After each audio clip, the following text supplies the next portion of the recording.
প্রবাসীদের মধ্যে প্রবাসে আসার পর দেখলাম যে কিছু কিছু প্রবাসীদের কিছু দোষের কারণে তারা অনেকটাই দুর্দিনে ভুগতে হয়, অথবা বছরের পর বছর তারা বাড়ি ঘর বাপ মা ভাই বোন সব কিছু ছেড়ে এক পর্যায়ে 20 বছর 25 বছর 30 বছর পর্যন্ত কষ্ট করে তাদের যুবক জীবন সবসময় কাটিয়ে ফেলে, কিন্তু কখনো তারা সহজে সফলতার মুখ দেখতে পায় না, উত্তীর্ণ হইতে পারে না, তাদের অভাব অনটন দূর হয় না, কষ্ট জীবন কাটে।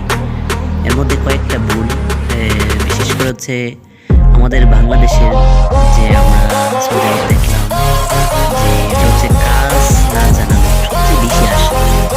এটা হচ্ছে একটা ভুল, যে কাজ জানাটা কিন্তু বেশি দরকার। আর একটা বিষয় হচ্ছে যে যে ক্ষতিগ্রস্তটা হয় এর মধ্যে হচ্ছে যে অনেক টাকা আসার সময় অনেক টাকা ঋণ করে আসে। হ্যাঁ, এখন বলতে পারেন যে ঋণগুলো তো দেখা গেছে যে কোনো মানুষ হাওলাত না দেওয়ার কারণে হয়, কিন্তু এই তো এই ঋণগুলার কারণেই তো পরবর্তীতে দেখা গেছে প্রবাসে আসার পরে এই অবস্থা থেকে তেমন একটা কিছু উত্তীর্ণ হইতে পারে না।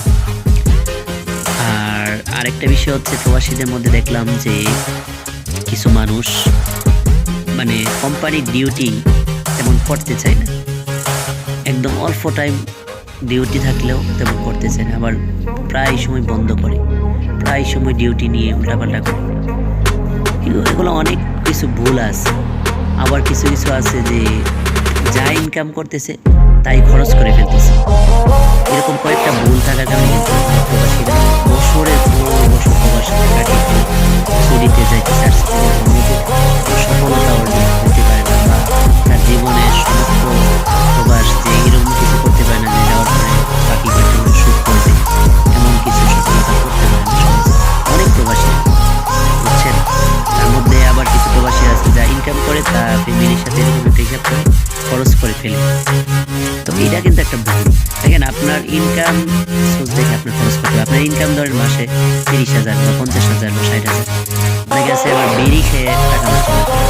এখন আপনার ইনকাম 60,000, এখন আপনি যদি দেখা গেছে আপনার পরিবারকে শহরে 20,000 15,000 টাকা ভাড়া দিয়ে আপনি শহরে রাখেন, এ টাকাটা আপনি তাকে শহরে না রেখে আপনি গ্রামে রেখে টাকা জমাতে পারতেন। তারপরে অনেকে আছে ভাড়া ফ্যামিলি ধরেন 15-20,000 টাকা দিয়ে চলাতে পারেন, কিন্তু ইচ্ছাকৃত ভিআইপি ভাবে চলাইতে গিয়ে তাদেরকে মাসে আরো 20-30,000 টাকা খরচ দিতেছে। মানে এভাবে সে আবার দেখা গেছে এখানে থাকা অবস্থা যে প্রবাসে থাকতেছে, সে বিড়ি সিগারেট অন্যান্য কিছু খাওয়া দাওয়া এমনভাবে সে করতেছে। মানে এমন একটা তাদের সবচেয়ে বড় ভুল হচ্ছে তারা এমন একটা হিসাব করে রাখে যে মাসে মাসে যে ইনকাম করবে সেই ইনকাম অনুযায়ী তারা চলবে।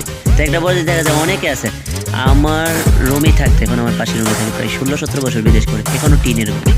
তো তার লাইফ নিয়ে যখন আমরা কথা বলি বা তার এরকম অনেকে আছে, আমাদের পাশে আরেকজন আছে 26 বছরের মতো প্রবাস করে। তো তাদেরকে দিন শেষে তাদের লাইফ সম্পর্কে বা তাদের অবস্থান সম্পর্কে বা তাদের জীবন এত লং টাইম কাটানোর পরে তারা কেন সফলতা হয়নি বা উত্তীর্ণ হয়নি, দিন শেষে যদি খোঁজ খবর নেই বা তাদের জীবনের ঘটনাগুলো শুনি, প্রত্যেকটা ঘটনার মধ্যে দেখি তার ভুল, তার ভুলে সে দোষাই। তার জন্য এখন বলেন এই লোকগুলা প্রবাসের থেকে যাওয়ার পরে এত বছর প্রবাস করার পরে মানুষ থেকে সহজে হাওলার টাকা হবে না। বিপদ বা কোনো একটা অসুস্থতা হইলো, তার ফ্যামিলিকে অসুস্থ হইলো, সে অসুস্থ হইলে একটা পর্যায়ে তারা আরও ঋণ করতে হবে, কষ্ট করবো এবং দিনে করতে হবে। এজন্য খেয়াল রাখতে হবে বিষয়গুলো। তোমার জীবনগুলা যারা দীর্ঘ টাইম থাকে এই সময়গুলো নষ্ট করা যাবে। আর প্রত্যেকটা মানুষের মনে করি ইনকাম যতটুকু তা অল্প কিছু খরচ করা, অল্প কিছু রাখা, সব কিছুই যে একেবারে খরচ করে ফেলা মোটেও ঠিক নয়। কারণ দেখেন, যারা প্রবাস করতেছেন আপনাদের বোঝা উচিত যে এটা কিন্তু সুখের দিন না, এটা একটা দুঃখ কষ্টর দিন, বা এটাকে বলা হয় যে রিমিটিস যোদ্ধা। যেমন মানুষ যুদ্ধ করে দেশকে স্বাধীন করে, আর এখানে আপনি ফ্যামিলিকে সুখে রাখার জন্য প্রতিনিয়ত প্রত্যেকটা সময় যুদ্ধ করতেছেন। সেই জন্য এই জিনিসগুলা খেয়াল রাখতে হবে এবং খেয়াল করে চলতে হবে। ইনকাম অনুযায়ী আপনার খরচ করতে হবে। এই ভুলগুলো অনেকেই করে। তারপরে অনেকে আরেকটা ভুল করে প্রবাস জীবনে, যে তারা আপনার বাবা মা বা তাদের এরকম মানুষকে এমনভাবে খরচ আদি যা ইনকাম করে দিয়ে দিতেছে যে জীবদ্দশায় পরে যখন সে দেশে যায় তখন দেখা গেছে তার টাকা দিয়ে বাবা মা অন্য ভাই বোনকে বাড়ি কিনে দিছে, অন্য ভাই বোনকে বাড়ি করে দিছে, তাদেরকে দেখা গেছে পরবর্তীতে ওই খালি জায়গা দিয়ে দেয় যে তোমরা ওইখানে করো। তো এগুলো অনেক ভুল, বিশেষ করে যুবকদের মধ্যে ভুলটা সবচেয়ে বেশি হয়। তো তারা তাদের ভুলের কারণে কিন্তু দুর্দিনে অনেক সময় পড়তে হয়। এই ভুলগুলা থেকে বেঁচে থাকতে পারলে ইনশাল্লাহ দীর্ঘদিন প্রবাস হোক বা দেশ হোক, মানে প্রয়োজনীয় যে বিষয়গুলো এগুলা ইনশাল্লাহ পূর্ণ হবে ভুলগুলা থেকে বেঁচে থাকতে পারলে।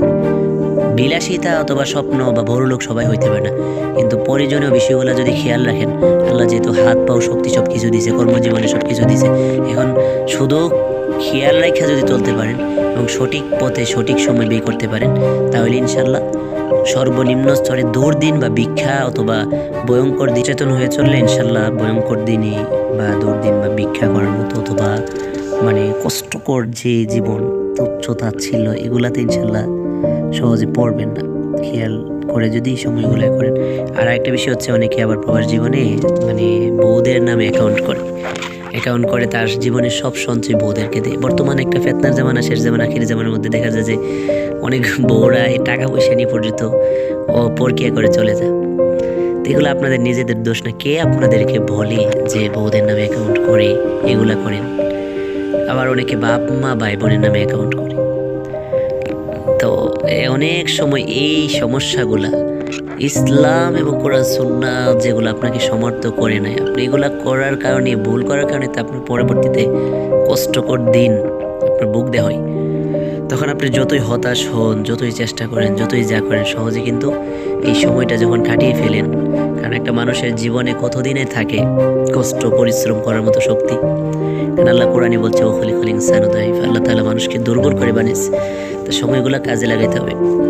যাই হোক, সবাই তো আর সব কিছু বুঝে শুনে সব কিছু মাইন্ড না চলতে পারে না, কিন্তু তারপরেও চলতে পারলে সহজে কষ্টকর দিনে পড়তে হয় না। হ্যাঁ, আবার অনেক সময় আল্লাহ তাআলা মুমিনদেরকে, ইমানদারদেরকে, মুত্তাকিদেরকে আল্লাহ তাআলা ধৈর্যর কারণে পরীক্ষা করবে যে আল্লাহর প্রতি সন্তুষ্ট থাকে। হ্যাঁ, সেটা ভিন্ন। যদি আল্লাহ সম্পদ নিয়ে পরীক্ষা করে, এটা